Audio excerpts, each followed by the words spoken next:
अस्सलाम वालेकुम। Royal special news HD के स्टूडियो में खुश आमदीद। मैं हूँ सायरा साजिद। न्यूज़ बुलेटिन का आगाज़ करते हैं। खबर आजाद कश्मीर की सियासत में बड़ी ड्रामाई तब्दीली। साबिक वज़ीर आज़म आजाद कश्मीर सरदार तनवीर इलियास और मेंबर असेंबली चौधरी अली शान सोनी भी जाले बन गए। जरदारी हाउस कराची में पाकिस्तान पीपल्स पार्टी में शामिल हो गए।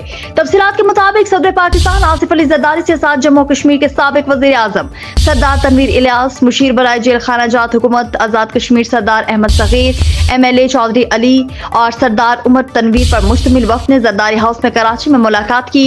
मुलाकात के दौरान वफ़द ने पाकिस्तान पीपल्स पार्टी में शमूलियत का ऐलान किया। सदर मुमलिकत आसिफ अली जरदारी ने वफ़द का खैर मकदम किया और उन्हें पार्टी में शामिल होने पर मुबारकबाद दी। सदर आसिफ अली जरदारी की हमशीरा पाकिस्तान पीपल्स पार्टी खवातीन विंग के सदर और MPA फरियाल तालपुर भी इस मौके पर मौजूद थी। इस मौके पर गवर्नर पंजाब सरदार सलीम हैदर, पाकिस्तान पीपल्स पार्टी के सीनियर रहनुमा सलीम मांडवीवाला, साबिक सदर आजाद कश्मीर सरदार मोहम्मद याकूब खान, फैसल मुमताज, चौधरी मोहम्मद रियाज, सरदार जया कमर, पॉलिटिकल एडवाइजर सरदार इफ्तिखार रशीद ने भी शिरकत की। अलावा सूबाई वज़ीर दाखिला सिंध ज़ियाउल हसन लंजार, सूबाई वज़ीर हाजी अली हसन जरदारी और MPA सुहेल अनवर सयाल भी मौजूद थे। मुलाकात में शुरका ने मुल्क की सियासी और मौशी सूरत हाल पर तफसीली तबादला ख्याल किया और कौमी मुफाहमत, इत्तेहाद, अवामी मसाइल के हल के लिए मौसर हिकमत अमली अपनाने की जरूरत पर जोर दिया।